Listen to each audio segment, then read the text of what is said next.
우리가 살아가고 있는 세계에는 보이지 아니하는 영적인 세계와 또 이 세상, 우리가 살아가고 있는 육적인 세계, 이 두 세계가 서로 상충하는 그런 상태에 있다고 하겠습니다.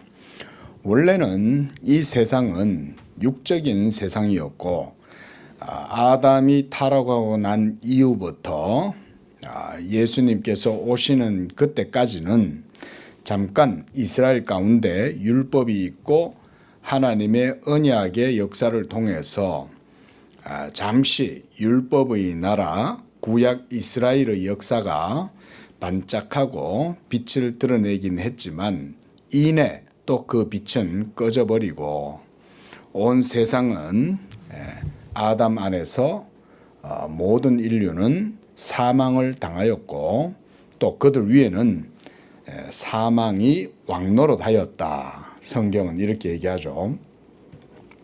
바로 이런 상태에 있었습니다. 그 속에서 모든 세상의 사람들이 가고 오는 모든 세대 가운데에 그저 육적 삶을 그렇게 살았던 것입니다. 우리가 뭐 삼국지다, 초한지다, 아니면은 고대의 무슨 문명, 뭐 4대 문명이다, 뭐 이런 얘기들을 할 때 그때 살았던 사람들, 그들도 오늘날과 다를 바 없이 그저 그 시대에 충실하게 삶을 살았던 거예요. 열정도 있었고 사랑도 있었고 그 속에 낭만도 있었지만 때때로 그 속에 엄청나게 많은 인생에 그런 희노애락들이 있었겠지만 그러나 인류 역사 전체는 크게 보면 육적 세계, 아담 안에서 사망이 왕노릇하고 있는 그런 세계 가운데에서 모든 사람이 삶을 살았던 것입니다. 그래서 불교에서는 이런 것들을 생로병사다 이렇게도 이야기를 하고 또 그 가운데에서 인간들이 뭔가 몸짓을 하고 또 뭔가 의지를 가지고 하려고 했지만 사실 결국은 사망 안에서 다 죽음을 맞이할 뿐이었죠. 그런데 이렇게 사망이 왕노릇하고 있고 어두움의 권세, 공중권세 잡은 마귀가 사로잡고 있고 지배하고 있던 이 세계 가운데 드디어 하나님의 아들이 이 땅 가운데 시간 역사 속에 들어오시게 된 것입니다. 저는 오늘 본문을 조금 이런 시각에서 우리 성도님들께 얘기를 드리고 싶어요.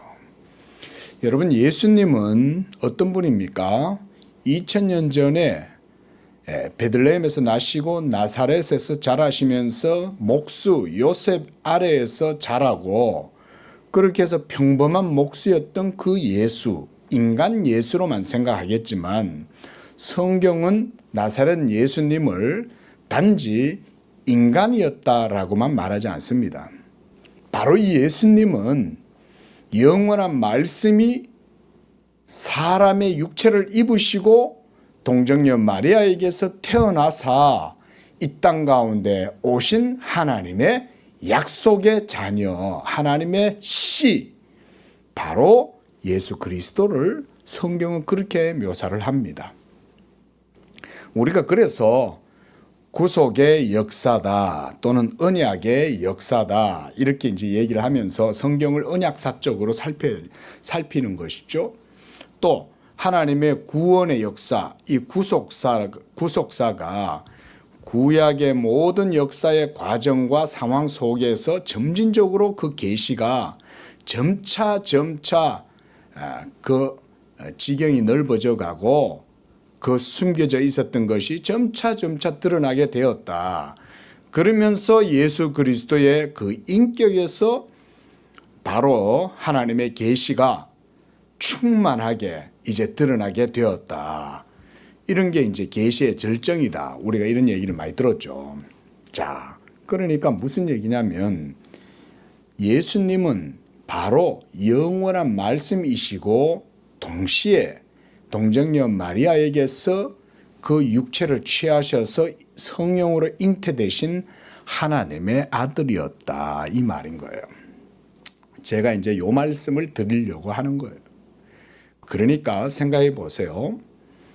온 우주 만물을 창조하셨을 뿐만 아니라 이 모든 인간의 시공간과 역사를 초월해 계시는 바로 하나님의 영원한 신적 본체, 우리가 실체라고도 할 수 있습니다. 본질이라고도 할 수 있고, 그러면 이런 하나님의 신격, 바로 하나님의 본체의 형상으로서 그리스도, 영원한 하나님의 말씀 로고스, 그 신성이 인성과 연합된 가운데에 이 땅 가운데 드디어 그 메시아의 인격이 나타났다. 이렇게 되면 단순하게 아무 의미가 없는 게 아니겠죠. 거기에는 보이지 않지만 영적인 어마어마한 일들이 일어났던 거예요. 우리가 크리스마스 때 주로 자주 듣는 말씀이죠. 들에서 양치던 목자들한테 갑자기 하늘에 광채가 쫙 둘러 비치면서 천사가 나타나서 막 찬양하는 모습이 이 목자들에게 보인 거예요. 뭐라고 찬양을 하냐면, 지극히 높은 곳에서는 하나님께 영광이요, 땅에서는 기뻐하심을 입은 자들 가운데 평화로다. 이런 하늘의 찬양이 들에서 양을 치고 있던 목동들에게 하늘이 열리면서 보인 거예요. 자, 이건 뭘 의미하는 겁니까, 이게? 그저 우리의 시공간 역사 속에서 우리는 그저 삶을 살고 순리를 따라서 평범하게 사는 것 같지만 영적인 나라와 영적 세계와 팩트가 있다는 거예요, 없다는 거예요? 있다는 거죠. 여러분, 이 사실을 우리가 오늘 본문을 볼 때 좀 주지를 하고 본문을 보는 게 좋아요. 그래야 이 본문이 좀 더 리얼하게 우리한테 다가올 수 있는 거예요. 예수님은 평범한 목수의 아들, 마리아의 아들, 야고보의 형, 뭐 이 정도로 사람들이 봤을지 모르지만 이 예수님은 영원한 하나님의 말씀, 그 본체의 형상 자체신 거예요. 그런데 바로 이런 예수님이 이제 사망이 지배하고 있고 악마가 그 위에서 공중권세를 잡고 모든 사람들과 권세와 정사를 쥐락펴락하면서 온 세상을 막 멸망의 도가니로 이끌고 가려고 할 때 바로 하나님의 놀라운 구원의 역사가 시작되었다. 이게 얼마나 우주적인 사건이냐 이거예요. 그 우주적인 사건의 특이점이 예수 그리스도에게서 모두 다 시작이 된 거예요. 제가 지금 이제 이 얘기를 하고 싶은 거예요. 예수 그리스도의 인격을 통해서 보이지 아니하는 하나님 나라의 역사가 시작되었다. 그러자 이제 1절에 이런 사건들이 벌어지게 된 거예요. 자, 그 후에 이 예수께서 각 성과 마을에 두루다니시며 하나님의 나라를 선포하시고 복음을 전하셨다 그랬습니다. 복음, 이것은 이 세상의 그 어떤 곳에서도 들을 수 없는 하늘의 지식이죠. 이 복음은. 그리고 하나님의 나라를 선언하셨다, 선포하셨다, 이렇게 하신 거예요. 지금 이 하나님 나라를 선포하고 복음을 전하고 계시는 이분이 바로 누굽니까? 우주의 특이점이 되시는, 말하자면 요즘에 바로 하나님의 영원한 말씀이신 예수 그리스도, 그분이 지금 이 하나님 나라를 선포하고 계시는 거예요. 그랬더니 어떤 일이 벌어졌습니까? 2절에 악귀가 쫓겨나가고 병을 고침받게 되고 또 7 귀신 들렸던 막달라 마리아와 또 헤롯의 청지기 구사의 아내 요한나와 수산나 또 다른 여러 여자들이 함께 있으면서 이 놀라운 예수님의 능력을 체험했겠죠. 직접 눈으로 봤겠죠. 그럼 어떻게 되겠어요? 놀라겠죠. 왜? 자기네들이 그저 평상시에 자연스럽게 살아왔던 일상적 삶, 말 그대로 아담 안에서 사망 아래 왕노릇하면서 그저 생로병사 그렇게 사는 것이 그저 인생이겠거니 그렇게 사는 삶을 지극히 당연하다고 여겼던 그들의 모든 상식을 완전히 뒤엎어버리는 역사가 나타나게 된 거죠. 그리고 평범한 목수라고 알려져 있었던 나사렛 예수님이 말씀을 전하시자 이 말씀의 능력이 나타나고 그래서 악마도 물러가고 병도 고침을 받고 이런 놀라운 역사가 나타나게 된 거예요. 바로 이런 역사가 나타나게 된 것이 예수 그리스도가 하나님의 메시아, 바로 영원한 말씀이시요 동시에 그가 바로 언약의 사자, 성육신하신 그리스도시기 때문에 그런 것입니다. 예수님의 사역의 현장은 당시에는 이스라엘 땅에 한정되어 있었어요. 그래서 우리가 예수님이 이스라엘 지경 밖으로 나가서 복음 전하는 내용은 없죠. 그죠? 예수님의 사역은 딱고 이스라엘 지경 갈릴리 주로 이런 이스라엘 지경 안에서 주로 많이 이루어졌어요.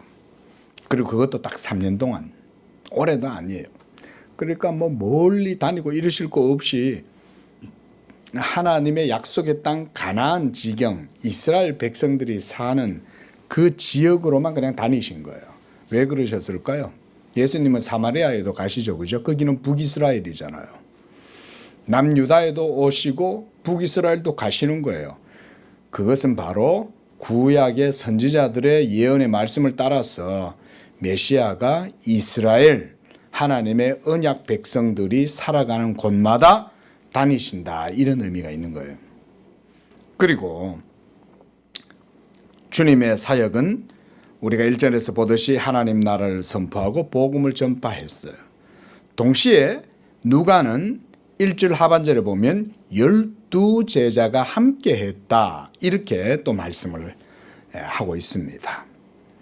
초대교회 때로부터 지금까지 그리스도께서는 이 12사도들을 통해서 이제는 이스라엘뿐만 아니라 너희는 온 천하를 다니면서 복음을 전하라, 이렇게 명령하셨죠. 12사도들은 이제 그들의 사역이 이스라엘 구약의 가나안 땅에만 국한되지 않았어요. 12사도들은 이 복음을 들고 천하 만민 가운데 복음을 전했던 거예요. 그리고 이 복음이 오늘날 한반도에까지 전파되었을 뿐 아니라 지금도 하나님의 복음을 전하는 사역자들을 통해서 전 세계 선교사들, 평신도 선교사들, 또 목사님들, 이런 분들을 통해서 전 세계에 지금도 복음이 막 전파되고 있는 거예요. 그래서 이 복음이 전파되는 곳에 하나님의 나라가 이루어집니다. 그리고 복음의 능력이 나타나게 됩니다. 그래서 주로 이런 복음의 역동적인 역사, 이게 기사나 이적 같은 게 주로 선교 현장 같은 데는 많이 나타난다 그래요. 우리나라도 선교 초기에는 이런 하나님 나라의 역사가 권능으로 임할 때에 우리나라를 당시에 막 짓누르고 있고 차지하고 있었던 악한 영들의 세력들이 막 깨어져 나가고, 그래서 세상 나라와 하나님의 나라가 서로 충돌하면서 세상 나라가 박살나게 되는 이런 일들이 많이 일어났죠. 그래서 지금도 전 세계에 복음이 전파되는 곳곳마다 바로 이런 견고한 지인을 파하는 하나님의 능력이 복음 전파를 통해서 이루어지고 있습니다. 제가 설교 서두에서 말씀드렸듯 보이지 아니하지만 이 영적 실제 사건이 일어나고 있다는 걸 우리는 알아야 돼요. 요람에서 누워 자고 새근새근 이렇게 자고 있는 어린이는 집에서 지금 엄마 아빠가 자기를 위해서 뭘 하고 있는지 모르죠. 우리가 딱 그런 거예요. 근데 지금 하나님은 뭘 하셔요? 하나님은 지금도 일하시는 거예요. 무슨 일을 하실까요? 하나님께서 창세전에 만세전에 삼일체 하나님 안에서 작정하셨던 그 위대한 하나님의 큰 일을 이루시려고 지금도 하나님은 일하고 계시는데 어느 정도로 일하시냐?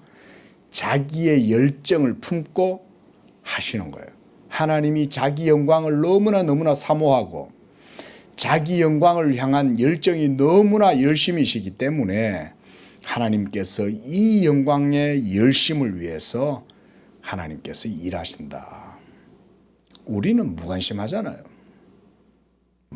기도하는 것도 무관심하고 예배 드리는 것도 무관심하고 그저 우리가 살아가는 삶에도 관심이 있지. 영적으로 깨어서 기도하고 하나님 나라와 의를 위해서 막 힘쓰고 우리는 별로 이러진 않잖아요. 근데 하나님은 안 그래요. 우리는 시큰둥해지고 시무룩해지고 시들 수 있어도 하나님은 그러시지 않아요. 하나님은 만세 전부터 지금까지 예수 그리스도를 이 땅에 보내시기까지 열심을 다하여 구약 이스라엘 속에 역사하셨고 예수 그리스도께서 사역을 성취하고 성천하신 이후에는 또한 성령이 이 땅 가운데 공식적으로 오시고 지금까지 쉬지 아니하시고 하나님이 일을 하고 계세요. 우리가 캄캄한 밤이라고 내일 동력에 해가 뜨지 않겠습니까? 이 뜨거운 무더위라고 해서 겨울이 오지 않겠습니까? 또 시간이 지나면 온 우주 삼라만상은 또 다 질서대로 움직이겠죠. 자, 이와 같이 이 복음이 전파될 때 하나님의 아들의 역사가 나타나고 그때 바로 하나님의 나라의 권능이 나타남으로써 그 모든 지경에 차지하고 있었던 악기 들린 자들이 막 나타나게 된 거예요. 우리나라도 선교 초기에 이런 보고들이 많이 있었다고 그래요. 무당이 신들림 받았던 무당들이 정신이 온전해지고 귀신이 떠나가고 이런 일들도 많이 있었습니다. 지금도 어느 곳에선가 복음이 전파되는 곳에는 이런 하나님 나라의 역사가 어디선가는 지금도 일어나고 있을 거예요. 하나님이 지금도 그 일을 하고 계시는 거예요. 그래서 2절에서 악귀가 쫓겨나가고 병을 고침받고 특히 여자들 7 귀신이 나간 막달라 마리아 이 여인도 귀신이 쫓겨나갔다. 7 귀신. 이거 귀신이 한 마리만 들어온 게 아니라 7마리가 이 여인한테 들붙어가지고 이 여인이 얼마나 고생을 했겠어요. 저는 성경을 묵상하면서요. 왜 예수님이 사역하시던 이 우리가 사복음서를 보면 그 당시에 귀신 들린 사람들이 왜 이렇게 많았을까? 왜일 것 같습니까? 가나안 땅은 어떤 땅입니까? 언약의 땅이잖아요. 하나님의 젖과 꿀이 흐르는 약속의 땅 아닙니까? 또 달리 말하면 그것은 거룩한 땅이잖아요. 근데 그 거룩한 땅에 살던 이스라엘 백성들에게 이렇게 귀신이 많이 들려있냐 이 말인 거예요. 당시에는 또 유대 종교들이 있었잖아요. 유대 종교가. 그런데도 귀신이 이렇게 들린 사람들이 많이 있었다. 귀신에 사로잡힌 사람들도 많이 있었다. 막 군대 귀신 걸린 사람도 있었고 온갖 귀신들이 창궐했죠. 자, 이게 뭘 의미하냐? 율법 아래에서 살아가던 백성들이 생명이 없이 그저 죽은 문자로만 하나님을 섬기고 있다가 귀신이 들어가도 그 귀신을 쫓아낼 수 있는 능력이 없는 거예요. 생명의 능력이 없는 거예요. 거룩의 능력이 없는 거예요. 의의 능력이 없는 거예요. 그러니까 생명이 없는 영적으로 죽어있는 그들 가운데 귀신이 막 들어가가지고 자기들의 악한 그 욕심대로 막 행해도 사람들이 이거 어떻게 귀신 앞에서 저항을 못하는 거예요. 예수의 영이 없이는요, 귀신 함부로 무시하면 안 됩니다. 귀신은 있어요. 근데 예수의 영이 있는 사람한테는 귀신 함부로 못합니다. 왜? 성령이 그 사람 속에 계시니까. 성령이 계시면 악귀는 하나님의 택하신 백성들을 함부로 할 수 없습니다. 하지만 성령 없이 그저 육적 본성을 따라서 살아가면 악마가 자기 마음대로 악을 행하면서 돌아다니는 거예요. 예? 괴롭힐 자들한테 들어가가지고 괴롭히고, 이상한 정신을 불어넣고 미친 듯이 살게 하고, 광기에 사로잡혀 살게 하고, 이러면서 정상적 삶을 못 살아요. 더럽고 악한 죄를 짓게 하고, 거짓말을 하게 하고, 막 속여요. 음란함뿐만 아니라 온갖 더러운 악한 짓들, 더러운 짓들, 온갖 것들을 다 해요. 어떤 사람은 그렇게 사기를 잘 치는 거예요. 또 사기 잘 치는 사람한테 또 걸려들어요. 또 마귀가 역사하고 있는 거예요. 그런데 예수 그리스도의 복음이 전파되고 하나님 나라가 임하게 되면 이 그리스도의 인격을 통해서 그 모든 견고한 진을 파하는 능력, 복음의 권세를 통하여 어둠의 세력들이 떠나가게 됩니다. 그리고 복음의 능력이 나타남으로 많은 사람들에게 믿음이 들어가게 되는 것입니다. 그래서 오늘 3절에서도 보면 먼저는 복음의 역사를 통해서 믿는 자들이 많이 생겨났다고 그랬어요. 또 4절에서도 그렇죠? 4절에 보면 큰 무리를 이루었다 이렇게 말했어요. 이 말은 예수님의 사역에 열매가 나타났다 이 말이죠. 예수님의 사역에 큰 무리를 이루었다. 그래서 본문에서는 주님을 믿게 되고 복음의 은혜를 받게 된 여자들이 있었다라고 이렇게 말하고 있어요. 그죠? 특히 이 여자들이 많이 믿었다 그랬습니다. 여자들이 오늘날도 보면 교회는 남자보다 여자들이 더 많아요. 보면 아무래도 여자들은 훨씬 더 절박하죠. 고대에는 더 그랬을 거예요 아마. 오늘날도 오늘날에야 여권 신장이 페미니즘이 요즘은 득세를 하고 있지만은 불과 우리나라도 얼마 전까지만 해도 가부장적인 그런 사회에 대한 거부나 저항이 컸죠. 그리고 우리가 한 50여 년 전 이러면 여자들은 학교도 못 다니게 했잖아요. 어른들이. 그러니까 이 2000년 전에 이 당시 때 어땠겠어요.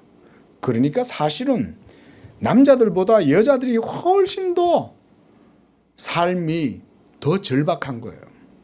남자 없으면 못 살고 남자들은 근육이 있으니까 칼을 들고 싸우고 이러니까 또 밭일을 할 수 있고 짐승도 싸워서 이길 수도 있고 이런데 여자들은 옛날에는 그런 게 안 됐죠. 요즘은 그렇진 않아요. 요새야 이제는 산업화가 이루어지고 지금이야 민주주의뿐만 아니라 경제 시스템도 자본주의가 또 과학 물질 세계가 엄청나게 지금 발전했기 때문에 오늘날은 여자들도 손쉽게 컴퓨터만 두들길 줄 알면 그냥 돈 벌어먹고 사는 시대인데 그때는 그럴 수 없었죠. 그러다 보니까 여자들도 많이 예수를 믿게 되었다. 특히 이 7 귀신 들렸던 막달라 마리아에게서 귀신이 쫓겨나갔을 때 주변에 그 여자를 알고 있었던 많은 사람들이 얼마나 놀라고 또 예수님의 그 거룩하고 의로운 인격, 인품을 가까이서 뵈면 누구도 그 예수님을 범접할 수 없는 예수님, 그 예수님을 사랑하지 않을 수가 없는 거죠. 그러지 않을까요? 예? 그러면 3절에 보면 헤롯의 청지기 구사의 아내 요한나와 수잔나와 또 다른 여자가 함께해서 자기들의 소유로 주님과 제자들을 섬겼다 이 말인 거예요. 자기들의 소유로. 자, 이런 것들이 지금 믿음의 역사가 일어났다 이 말인 거예요. 믿음의 역사가. 이것이 바로 하나님 나라의 권능이 이 세상 가운데 실제적으로 드러나게 된 효과가 이렇게 드러나는 거예요. 자, 그다음 이제 예수님께서는 이 자기를 따르는 큰 무리를 보시면서 그들에게 천국 복음을 가르치시는데 오늘은 비유의 말씀을 가지고 전하고 있습니다. 그게 뭡니까? 바로 씨 뿌리는 비유입니다. 많은 사람들이 예수님을 따랐고 그분의 능력을 보았고 여러 가지 기적도 체험했어요. 하지만 예수님을 따르는 큰 무리 가운데에 주님은 이제 그들에게 이 씨 뿌리는 비유를 통해서 보다 더 깊이 있는 하나님 나라의 이 비밀, 이것에 대해서 보여주는 겁니다. 우리도 이 씨 뿌리는 비유를 통해서 이 믿음의 비밀, 하나님 나라의 비밀에 대해서 우리가 깊이 있게 볼 수 있어야겠습니다. 10절에 보면 예수님은 이렇게 말씀합니다. 이르시되 하나님 나라의 비밀을 아는 것이 너희에게는 허락되었으나 다른 사람에게는 비유로 하지 아니한다. 다른 사람에게는 비유로 한다. 왜냐하면 그들로 보아도 보지 못하고 들어도 깨닫지 못하게 하려고 이런 방법으로 복음을 전한다. 이 말씀인 거예요. 자, 요거는 참 우리가 본문을 이해하는데 성경의 깊은 이해가 필요합니다. 아니, 예수님은 왜 다른 사람들이 깨닫지 못하도록 이렇게 하셨냐? 우리가 이렇게 언뜻 생각할 수 있잖아요. 그저 다른 사람들도 다 깨달을 수 있도록 해주시면 얼마나 좋냐? 라고 생각하겠지만 하나님 나라의 원리는 무슨 원리로 이루어집니까? 믿음의 원리죠. 그렇죠? 이 믿음의 원리가 모든 사람에게 적용된다? 아니라는 거예요. 하나님 나라의 이 원리인 믿음의 도, 믿음의 법칙은 모든 사람들에게 유니버셜하게 다 통하거나 그게 모든 사람에게 다 그게 나타나거나 열매 맺거나 이렇게 되지 않는다 이거예요. 그래서 주님이 이 씨 뿌리는 비유를 통해서 하나님 나라의 비밀, 시크릿, 이 비밀을 말씀해 주고 계시는 거예요. 자, 잠깐 우리가 남은 시간은 이 내용을 살펴보려고 그래요. 자, 우리가 씨 뿌리는 비유 4가지 밭이죠. 첫째, 뭡니까? 5절에 길가밭, 그렇죠? 길가밭에 떨어졌을 때 공중의 새들이 먹어버렸다. 그 다음 6절에는 떨어는 그 씨가 바위 위에 떨어져서 싹이 잠깐 나는 듯 했는데 또 바위니까 뿌리를 못 내리니까 금세 또 뜨거운 떼약볕에 말라버렸어요. 그 다음 7절에는 떨어는 가시떨기 속에 떨어진 거예요. 그래서 가시가 함께 자라니까 같이 이제 영양분이 모자라니까 결국은 세력이 약해서 죽었다 이 말인 거예요. 그 다음 8절에는 좋은 땅에도 떨어졌다 이 말인 거예요. 그래서 100배의 결실을 하게 되었다. 이거를 가지고 설교를 하실 때 어떤 분들은 우리가 좋은 땅이 되어야 되겠습니다. 여러분 그런 얘기를 하려고 이 비유를 하는 거 아닙니다. 그게 아니라 하나님 나라의 속성과 하나님 나라의 그런 비밀한 특성, 원리 이런 걸 보여주려고 예수님이 이 비밀을 말씀하고 계시는 거예요. 돌짝밭인 마음을 갖고 있는 사람이 여기 있어요. 그런데 그 돌짝밭의 마음을 바꾸어서 좋은 밭으로 바꾸세요. 빨리 돌 다 개간하고 빨리 하세요. 이런 말을 하는 게 아니에요. 길가밭에 떨어져 있으면 안 돼요. 빨리 좋은 밭으로 가야 돼요. 그런 얘기를 하는 게 아니에요. 하나님 나라를 보여주는 거예요. 하나님 나라를. 그리고 하나님 나라의 그 원리는 뭐라고 그랬죠? 믿음의 원리다. 그래서 제자들이 이제 예수님이 씨 뿌리는 비유를 말씀하니까 9절에 제자들이 이제 이 비유의 뜻을 물어요. 그때 예수님이 바로 이 비유를 이제 제자들에게 이렇게 말씀하신 거예요. 너희는 하나님 나라의 비밀을 아는 것이 허락되었지만 다른 사람에게는 아니 되었다.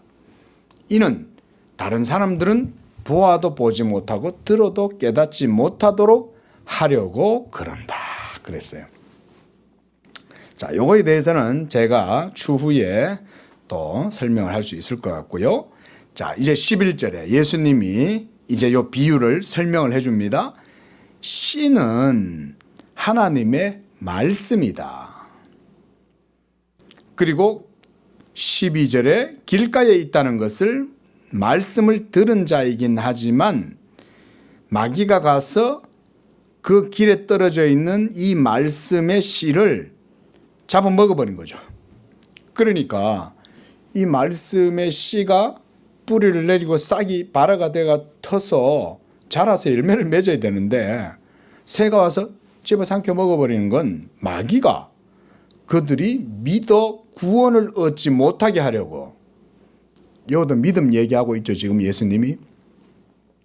또 13절에 바위 위에 있다는 것은 말씀을 들을 때 기쁨으로 받아서 뿌리가 내리는 것 같고 자라는 것 같아서 어느 정도 반응이 있었는데 좀 반응하다가 어때요? 잠깐 믿다가 요거예요. 약간 반응은 있었다 이거죠. 그러나 믿다가 시련을 당할 때 배반한 자다. 믿음을 버려버린 거예요. 왜 믿음을 버렸을까요? 믿음이 뿌리를 못 내리니까. 자, 그 다음 14절에 가시떨기에 떨어졌다는 것은 말씀을 들었지만 가시는 이 생의 염려, 재물과 향락 이런 것에 기운이 막혀서 결실하지 못하는 거예요. 지금 계속 예수님은 하나님 나라의 원리를 믿음이라는 이런 말로 지금 표현하고 있음을 알 수가 있습니다. 그렇죠? 자, 그런데 그 다음 15절에는 어떻습니까? 좋은 땅이죠. 좋은 땅은 어때요? 착하고 좋은 마음 그랬어요. 이게 왜 착하고 좋은 마음일까요? 하나님의 말씀을 받으니 착하고 좋은 마음인 거예요. 온유한 마음인 거예요. 겸손한 마음인 거예요. 애통한 심령인 거예요. 하나님 앞에서 상한 심령인 거예요. 갈급한 심령인 거예요. 의에 줄이고 목말라 있는 거예요. 이 사람은. 그래서 좋은 마음으로 말씀을 들었어요. 자, 듣는 것 이게 바로 무슨 자세입니까? 이게 바로 믿음이죠. 그죠? 듣는 게 믿음인 거예요. 그 사람 속에 벌써 하나님의 말씀이 역사하고 있어서 이 사람은 좋은 땅인 거예요. 그래서 듣고 지키었다 그랬어요. 지킨다는 것도 이건 행위로 의를 드러낸다는 말이 아니라 믿음으로 행한다 이 말이죠. 그래서 말씀을 듣고 지킨다는 것은 믿음으로 삶을 살아간다 이런 말이죠. 이게 믿음으로가 그러니까 여기서는 포인트예요. 믿음으로가. 그래서 이 육적 세계와 그 다음 이 육체 가운데 있는 그 죄의 본성을 이기고 이 사람은 믿음으로 성령을 쫓아서 행하는 사람이에요. 그러니까 이 사람은 그저 육적 삶을 따라서 육적 가치를 따라서 사는 게 아니에요. 뭘 따라서 사냐면 그 말씀을 듣고 그것을 지키면서 영적으로 살아갈 때 이 사람에게 또한 어떤 모습이 드러나냐?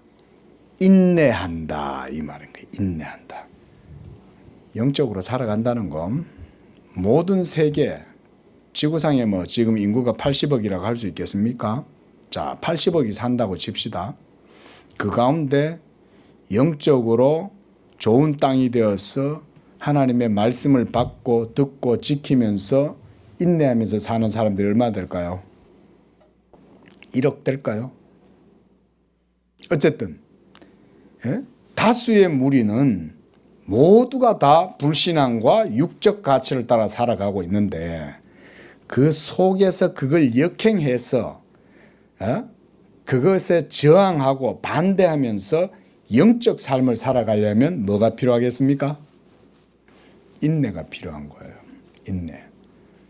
그런데 그런 인내할 수 있는 힘이 어디서 나옵니까? 믿음에서 나오는 거죠. 좋은 땅을 가지지 않으면 그런 인내를 할 수가 없는 거예요. 그 좋은 땅에 하나님의 말씀이 떨어지고 그 말씀에 의해서 믿음이 생겨나고 그 생겨난 믿음으로 이 좋은 땅 착한 마음을 가진 사람은 인내하는 거예요. 그렇게 할 때라야 그의 삶에는 결실을 맺는다. 이 결실은 바로 구원이겠죠. 구원. 우리 영혼의 인내, 그것으로 말미암아 구원을 얻게 되는 것입니다. 자, 예수님이 지금 하나님 나라의 비밀이다라고 하면서 결국은 믿음에 대해서 얘기하고 있죠. 자, 이 믿음이 어디에서 나옵니까?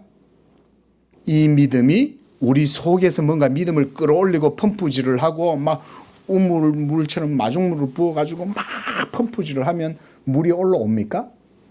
하나님의 말씀에 그 생명력이 우리 속에 있을 때라야 이 믿음이 나타나는 거예요. 그래서 말씀은 바로 씨다 그랬죠. 이 씨는 하나님의 말씀이다. 하나님의 복음이 전파되면 여러 종류의 밭에 떨어지는 거예요. 길가에도 길짝밭에도 떨어지고 가시밭에 떨어지고 바위 위에도 돌짝밭에도 떨어지고 또 좋은 밭은 들어도 떨어지는 거예요. 이게 하나님 나라인 거예요. 우리가 복음을 전하면 지금도 전 세계에 나아가서 예수 그리스도의 종들이 복음을 전하면 그걸 듣는 사람들이 많이 있을 거 아니에요. 지금 예수님은 누구한테 이 말씀하고 있어요? 큰 무리들에게 이 얘기를 하고 계시잖아요. 큰 무리. 그래서 예수님이 이 큰 무리들을 대상으로 하나님 나라의 비밀을 가르치는 거예요. 그러면 그 큰 무리들 중에 여러 종류의 믿음들이 있겠죠. 그죠?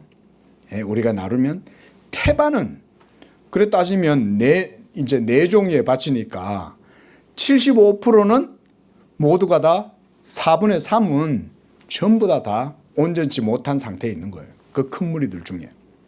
그래서 저는 여기서 누가가 큰 무리가 모였다. 그리고 예수님이 그 큰 무리들이 모였을 때 그들에게 이 하나님 나라 비유를 말했다. 이렇게 얘기하는 게 저는 거기에 의도가 있다고 생각해요. 오늘날도 한국 교회가 성도가 많다고 신도가 많다 자랑하지만 과연 그 중에 좋은 밭 듣고 지키고 인내하여 결실하는 이런 종류의 성도는 그 중에 몇 프로가 될까요? 물론 우리는 판단할 수 없어요. 판단할 수 없지만 최소한 다가 아니라는 것은 확실합니다. 모두가 그러지 않다는 건 확실합니다. 그때 예수님이 하나님 나라의 비밀이라고 얘기한 게 믿음은 모든 사람들에게 다 보편적이고 모든 사람들에게 무차별적으로 다 허용되고 막 주어지는 게 아니라는 걸 얘기하고 있는 거예요. 하나님 나라죠. 요 얘기를 예수님이 18절에 가서도 동일한 맥락에서 그 말씀을 해요. 이건 잠시 후에 또 보고요. 자, 그래서 그 다음에 나오는 내용은 이제 16절, 18절까지의 내용인데요. 여기에서도 예수님은 하나님 나라의 비밀과 영적인 특성에 대해서 말씀해요. 자, 우리가 앞서 하나님 나라가 권능으로 임해서 견고한 진을 파는 권능이 예수의 인격을 통해서 사역을 통해서 복음을 통해서 드러나는 것이다. 제가 이 말씀 드렸죠. 그러니까 자, 이 복음은 빛입니다. 그래서 16절에 누구든지 등불을 켜서 그릇으로 덮거나 평상 아래 두지 않죠. 자, 지금 여기가 어두운 예를 들어서 골방이라 칩시다. 아니면 동굴이라 치든지 하여간 캄캄한 곳이에요. 자, 등을 켰어요. 옛날에는 호롱불이잖아요. 그렇죠? 예? 남포, 우리나라에서 남포라고 그랬잖아요. 자, 등을 켜가지고 이거 밑에 내려놓는 사람이 있습니까? 이 등불을 켰을 때는 그 어두운 방을 밝히기 위해서 켜는 거잖아요. 그럼 이거 어떡하겠어요? 높은 데다 이렇게 어디 딱 선반 같은 데 위에다 올려놓고 그 빛 아래 모든 사람들이 볼 수 있도록 해놓는 거 아니에요? 예수님 지금 그 말씀하고 있는 거예요. 평상 아래도 두지 아니하죠. 위에다 두는 거죠. 그래서 등경 위에 두나니 이는 들어가는 자들로 그 빛을 보게 하려고 하는 거다. 자, 여기에서 빛. 이게 뭘까요? 복음을 말하는 거예요. 여기서도. 앞에서는 하나님의 말씀인 복음을 씨라고 얘기했습니다. 그렇죠? 근데 예수님이 여기서는 이제 빛이라고 얘기하고 있는 거예요. 그리고 이 복음의 빛은 저 아래 두는 게 아니라 높이 든다 그랬어요. 자, 이 복음의 빛이 밝히 비치면 그 다음 드러나는 현상이 뭐예요? 17절에 있어요. 복음의 빛이 비치면 어두움 가운데 숨어 있던 것이 드러나게 되고, 그리고 감추어져 있었던 것들이 나타나게 된다. 그게 바로 하나님의 말씀인 복음의 빛이다, 이 말인 거예요. 이게 말씀의 속성이고 하나님 나라의 특성입니다.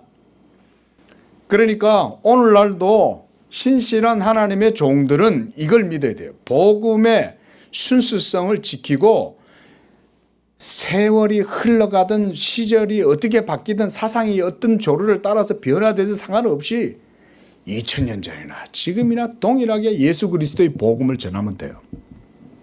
왜냐하면 예수 그리스도의 복음만이 하나님의 말씀이기 때문에. 뭐 이 세상에 현란한 철학 멋있죠? 저도 젊을 때는 철학이 재미있어가지고 거기에 막 이렇게 심취하고 이랬어요. 응? 실존주의, 뭐 캐고, 뭐 뭔가 막 이렇게 뭔가 멋있는 거 같잖아요. 근데 복음의 빛이 비치고 하나님의 생명과 성령의 은혜를 알고 나니까 철학이 인간의 지성의 아름다움이나 현란함을 막 드러내는 것 같지만 그 속에는 생명이 없어요. 생명이. 진짜 생명은 어디 있냐? 예수 그리스도의 복음에서 생명이 드러나요. 거기서 나타나요. 생명의 능력, 효력은 거기서 나와요. 그러니까 아무리 세상이 지나고 시대의 어떤 조류가 바뀌고 사상적 흐름이 바뀌어도 옛날에는 실존주의였고 또 구조주의 시대, 또 지나서 이젠 디컨스트럭션 시대, 해체주의 시대, 포스트 모던 시대가 된 거예요. 이전에는 모더니즘이었지만 이젠 포스트 모더니즘이고 오늘날은 또 종교다원주의고 앞으로는 또 뭘로 바뀔까요? 복음은 변함이 없어요. 예수 그리스도의 단순한 복음이 우리의 영혼을 살리고 그리고 하나님 나라의 견고한 진을 파하는 권능이 복음을 통해서 드러나는 겁니다. 그래서 이 복음을 통해서 숨겨진 것들이 드러나고 감추어져 있는 것이 모두가 다 나타나게 되는 것입니다. 이게 바로 로마서, 우리가 2장 말씀 보고 말씀 마무리하겠습니다. 로마서 2장 16절. 나의 복음에 이른 바와 같이 하나님이 예수 그리스도로 말미암아 사람들의 은밀한 것들을 심판하시는 그 날은 바로 예수 그리스도 복음의 그 영광이 완전하게 드러나게 되는 그때다. 지금 여기서도 예수님이 뭐라고 그랬습니까? 17절에서 장차 그랬죠. 그때가 되면 이 말인 거예요. 지금 바로 그 날이에요. 지금이. 우리가 살아가고 있는 이 시대, 즉 우리가 종말을 예수님이 승천하시고 난 이후에 성령이 임하셨을 때부터가 벌써 우리는 종말이 시작되었다 그랬죠. 그렇게 이해하셔야 돼요. 뭐 종말이, 그래서 세기말적 종말은 비성경적인 거예요. 예수님이 저기 있다 여기 있다 이 절대 믿으면 안 돼요.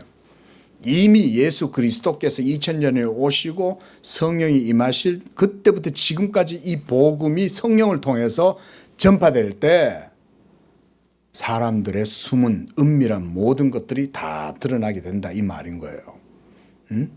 예수 그리스도의 말씀이 그와 같은 효력을 드러내는 거예요. 자, 제가 아까도 말씀드렸듯이 이것에 관해 가지고는 한번 다음 기회 때 말씀을 좀 더 구체적으로 보도록 하고요. 오늘은 이렇게까지 보겠습니다. 그래서 18절에 이제 예수님이 이렇게 말씀했어요. 자, 이 씨와 비밀과 그리고 이 빛, 바로 복음이라 그랬습니다. 바로 이 하나님의 말씀에 대한 믿음, 요거예요. 정리하면. 그러니까 너희가 이것을 어떻게 들을까? 삼가해라. 예? 너희가 이것을 어떻게 들을까? 결국은 믿음과 복음, 이 비밀한 하나님 나라, 이것에 대해서 주의해서 세심하게 너희가 삼가 조심해서 들으라 이 말이죠. 함부로 흩어져 듣지 마라 이 말씀입니다. 그래서 누구든지 보세요. 있는 자는 받겠고 없는 자는 그 있는 줄로 아는 것까지도 빼앗기리라. 이게 바로 무슨 속성? 영적인 하나님 나라의 특성이에요. 예. 자, 요건 제가 다음에 설명한다고 말씀드렸으니까 나중에 한 번 더 기회를 봐서 말씀드리고. 자, 있는 자가 이거 뭐 무슨 빈익빈 부익부 그런 얘기입니까? 예, 하나님 나라는 그런 특성을 가졌어요. 그래서 믿는 자는 더 많이 가지는 거예요. 그래서 우리가 예화 아시죠? 5달란트, 2달란트, 1달란트 받은 사람. 근데 한 달란트 받은 사람은 결국 믿음을 사용하지 못하고 그저 내려놔 버렸죠. 하지만 5달란트 받은 사람뿐 아니라 2달란트 받은 사람은 믿음을 활용해서 사용했어요. 그래서 예수님이 지금 하나님 나라의 비밀이 바로 요 믿음에 관한 교훈을 얘기하신다. 그래서 이 믿음을 가진 자는 더 받는 거예요. 있는 자는 그 있는 것을 더불어서 더 많이 얻지만 없는 자는 더 많이 얻을 수 없는 것. 있는 것조차도 빼앗기게 되는 것. 이게 바로 하나님 나라 영적인 그런 특성을 예수님이 믿음의 도를 통해서 보여주는 것이다. 우리가 이렇게 이해를 하면 되겠습니다. 말씀드렸던 바로 이런 하나님 나라의 특성, 믿음의 도의 이런 원리들, 이런 것들은 제가 다음에 또 기회를 봐서 말씀을 드리도록 하겠습니다. 기도하겠습니다. 자비로우신 주 하나님, 이 말세 지마를 당한 오늘날 여전히 하나님께서는 자기의 신실한 종들을 통해서 이 복음을 온 세상 만민 가운데 땅끝까지 나아가서 전파하게 하시고, 지금도 하나님의 복음은 권능 가운데 하나님 나라의 능력이 나타나고, 그래서 견고한 진을 파하는 강력이요, 이 말씀의 능력으로 지금도 하나님께서는 자기의 일을 행하고 계시는 줄로 믿습니다. 이 복음을 우리에게도 허락하셨음에 아버지여, 우리가 참으로 하나님 앞에서 이 복음의 말씀을 들었을진데 이 복음의 말씀을 따라 믿음으로 하나님을 섬기고, 그래서 온전히 하나님 나라의 일들을 이루고 하나님께 영광을 돌리는 그런 우리 양재 교회와 성도들이 되도록 축복하여 주시옵소서. 무엇보다 믿음으로 우리에게 허락하시고 주시는 이 모든 것들을 더욱 풍성하게 받아 누리게 하시고, 미련하고 어리석은 다섯 처녀와 같이 행치 아니하고 하나님 앞에 착하고 좋은 마음을 갖고 주님을 섬기는 양재교회가 되게 주옵소서. 예수님의 이름으로 기도합니다. 아멘.